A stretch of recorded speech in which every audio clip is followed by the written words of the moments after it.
Good afternoon from Bali. I'm Cat Kabira. So I want to talk about grief. I myself just grieved. So you're seeing me post-grief, a little puffy eyes, a little special hair. And, I would say I know I'm not alone in this one. I think for all of us, we have had many surprises and more surprises in 2020 that has caused us to feel things and consider things we never imagined, both in an expansive way and also in a terrifying way. And in other ways that we may not even have words to articulate. And even those of us who are like, I can see the gifts from, this year so far. I bet all of us could write a chapter on what we've met, what we've encountered. And I want to share with you just, what I've learned about how to grieve, not just from this year, but from previous years. And one of my biggest wins this year, because my other year that was really challenging was in 2012. I had 12 deaths of people. My brother, a mentor, a friend, an ex-boyfriend, like the list could just go on. And, that year, although there was a lot of magic involved, one of my coping mechanisms was actually, I regressed right back into my anorexia. And so one of my takeaways this year was like, wow, I'm actually really taking care of myself. I'm doing my damnedest to take care of myself, even though things are falling apart, all around me. And it's helped me get a lot more intimate about the grieving process. So here's a few things about grief. One thing is that you don't really get to schedule it in, okay? It just likes to come when it wants to. And what I've found is that, especially like if we're in a more stable, grounded place, that's when the grief will come, or anger, or all those emotions where like, I'm not really in the mood. It almost will come when we're finally in that stability. I know for myself, after being away from home, for 9 months, settling into Bali, it was like, oh shit, all these feelings are coming now because my body's like, sweet, we're starting to land, like we're here. And the other thing is that although for most of us, it's like these feelings will feel like a lot, and there are practices, and it can be helpful. There's so many, especially over the past 5 or 10 years, therapy has moved much more into the embodied arts.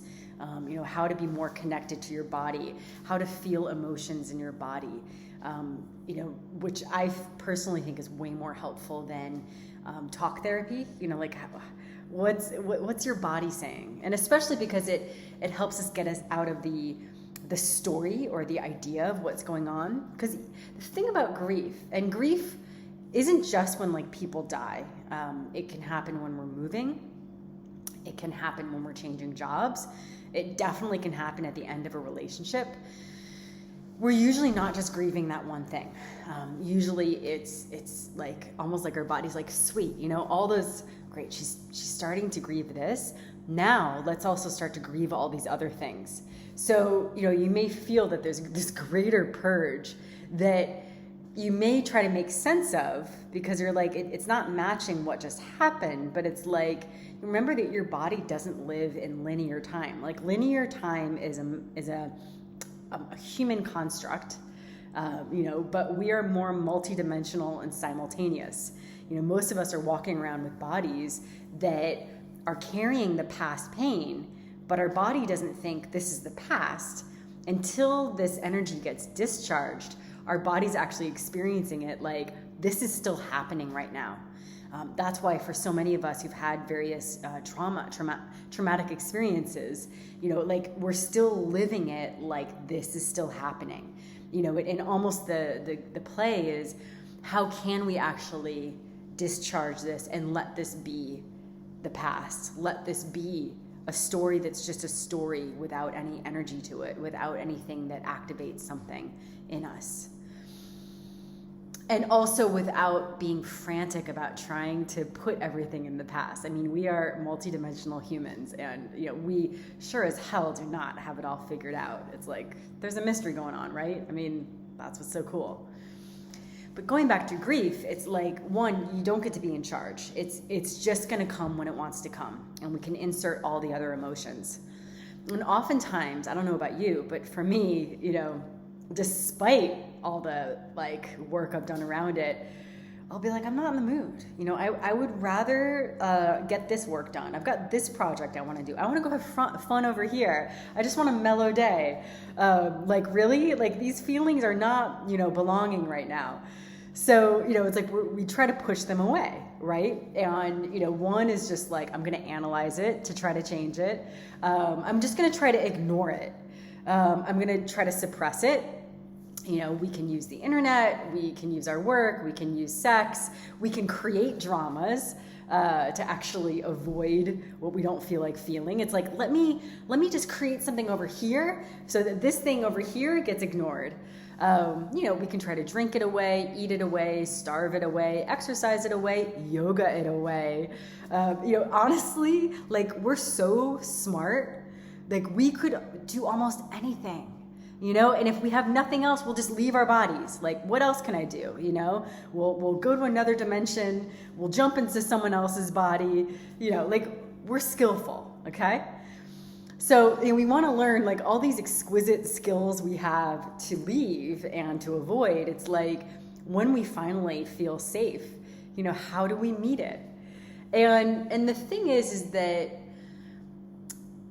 the biggest thing is how do we do it so it's not overwhelming? I referenced before, I probably was in a state of continual overwhelm in 2012 with all those deaths. So I just had no place to come down, and so that's why it's my safety became the anorexia.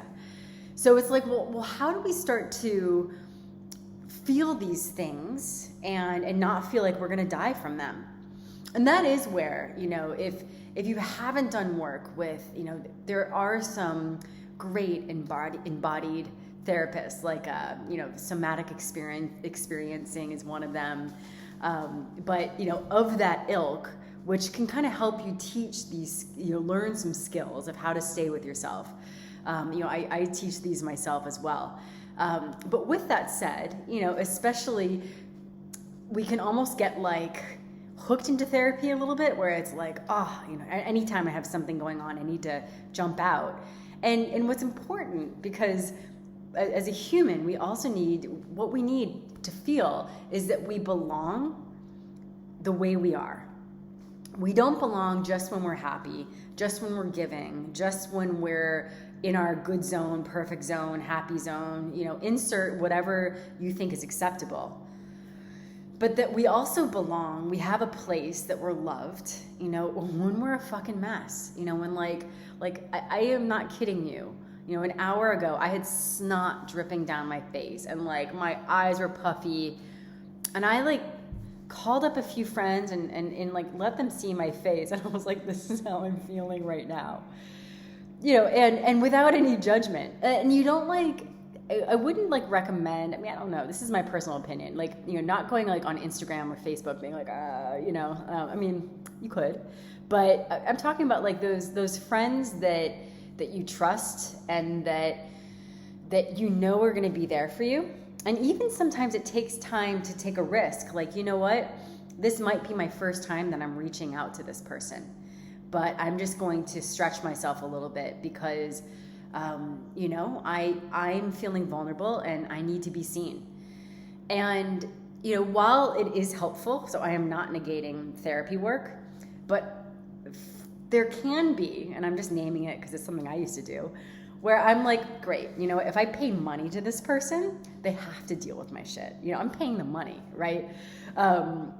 So I actually was I'm never going to burden my friends. It's I'm just going to work with this paid professional. And it never really helped me build true intimacy with other people, because without realizing it, there was a bit of a facade of I'm cool, but actually with my therapist, this is what's going on. And like, remember that we're here to be a human, right? We need people. We need community. We need connection. We need to belong. Even if you're an introvert, right? Because us introverts can we love our hermitage, but we need people. So, to take that stretch in that moment, to reach out is so helpful, because suddenly it's almost like having someone who has a hand for you, or a hug. And I know that, even in 2012, that became my medicine, was that I remember I had some newish friends, and I would just go and be like, this is how I'm feeling right now, and I just need you to sit next to me. So it's just having someone. We don't need even big things, just that someone who can be with you, especially without trying to fix you, without trying to fucking analyze you, right? When we're in this state, we just want to know that we're okay, that the world is okay, and that we can be with this feeling, and that it can just start to move through us. Because we all have, depending on our culture, gender, background, certain things that are okay to feel and express, and other things that aren't. And what we're learning is, okay, how do I stretch myself to allow all of it? That's why I love music. I love playing the piano. It's the one place for me where it's every single sound has a place, every single clash, every note has a color, and you can combine things that, usually we would judge in regular life. But with music, it's no, it makes sense. And music is life. It's our mind might want to put logic to it, but to me, it's music makes everything make sense.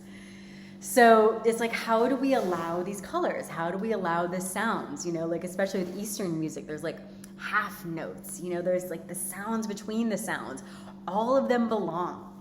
And to me, I oftentimes go into what I would call the death space. I admit I think about death all the time. I'm not going to kill myself, but it's one thing I know is going to happen at some point. It's going to happen to all of us. There is no one here who's not going to have it. And so I really almost throughout the day, I'm simultaneously in this life, death. I just see how it's everything, and it makes everything so precious and so fleeting all at once. And so, that's where grief can be really beautiful, if we allow ourselves to really sit in the middle of it. I'm not going to jump into my head. I'm not going to judge it. I am going to reach out, because I'm not here to be alone in this. One of the biggest pains that we have as humans is thinking that we're alone. Loneliness is something that we all deal with, whether we mask it or not. And how do we be with it? And sometimes we have to learn to transform with ourselves, our loneliness to aloneness. I know one of my practices that came up over the past few years was just reaching out to Source, reaching out to God, feeling that. And it's so hard to put words to, right? But to know, to feel that actual connection, not in a mental sense, but in a being sense of yes, here I am with my insects and animals and plants and sky, and we're connected. But we continually forget it. In one of the forewords by one of the versions of Dante's Inferno, there was a quote that I will never forget, saying, God is the universe playing hide and go seek with himself. I reframe it as, God is the universe playing hide and go seek with herself. We constantly are forgetting and remembering who we are. And in a way, that gets to be the play. But, it's of course, all of us are I want to stay in this zone. And then we're oh, fuck, what happens? It's going down, it's falling apart. That's just the nature of things. So, going back to just the practicals, when we're grieving, no matter how many times we've grieved, there's just notes to be felt in our body. And the beautiful thing is that it does pass if we let ourselves feel it. And so we'll feel a bit of a texture or a color or a shape. And it's also helpful to not dive in the center of it, but just I'm going to be on the periphery of it. I'm going to go to where it's a friendly feeling near it. so that I don't feel overwhelmed. And I'm just going to be there for a little bit. And I'm allowed to come out of it too. And, learning how to be with these painful things can be really enhanced by being next to someone, who's also, a little bit grounded and who's there for you. So, I'm saying this because right now I'm running a training on eating disorders, or a course, or an experience, a process. And, for those of us with eating disorders, we make our pain, we deal with it alone. We have our own pain and we're not sure how to ride it. And then we inflict more pain as a way to kind of like discharge it, tends to be what happens. And so learning to not put more pain on ourselves, and learning how to let our pain have a place and then a space for it to move. So it's just waves that gets to move through. That is one of our greatest powers. So, if you're grieving, I know you're not alone. This is something that even it's a human experience, and how to be with it in a way that's not overwhelming, is one of our practices. And, reaching out to others is so important. And sometimes you'll reach out and it's like, especially when we're in this state, we're like, nobody cares. No one's there for me. It's like, you might have to reach out to 5 different people, before someone's there. And then yet, the other people may come around a little bit later because, we get busy. But that's the beauty that we have now with WhatsApp and email and the phone, that even if we're stuck in our house, it's like, reach out. We need to reach out. And sometimes we don't even realize that, we're so familiar with our own suffering that, most people have no idea unless you actually articulate it and you're like, this is what's going on with me. So it's important to start to reach out and kind of create a crew of people that are there for you, and that vice versa, you're there for them, because we're not just stuck in these feelings forever, right? There are times where it's like, yeah, I'm here for you, I'm listening, right? But we need to take turns. That's the deal of being humans, is that we're taking turns, we're giving and receiving. So that's just, it sounds so simple, but it's like, remember as a kid when you were crying, we cried all the time, and eventually we're like, okay, it's not cool to cry, or mom and dad said not to cry, or, I have my own shame around crying, or, I've been told not to have feelings, or, I'm scared I'll be stuck in this feeling forever. I mean, there's so many reasons why we shut down. And so, starting to give a space for it. I think of it as like a house. And I have a huge mansion now where I'm like, yeah, all right, here's where grieving Gretel gets to hang out, and jealous Judy. And, there's a lot of different feelings that just need a place. Stop trying to kick them out. Stop trying to make them homeless. Once they're given a space, they'll start to relax and feel at home, and just start to their behavior will change because they feel like they belong and they feel loved. And that's all we need, is that we need to feel like we belong and that we're loved. So I'm sending love to you on this day. Namaste.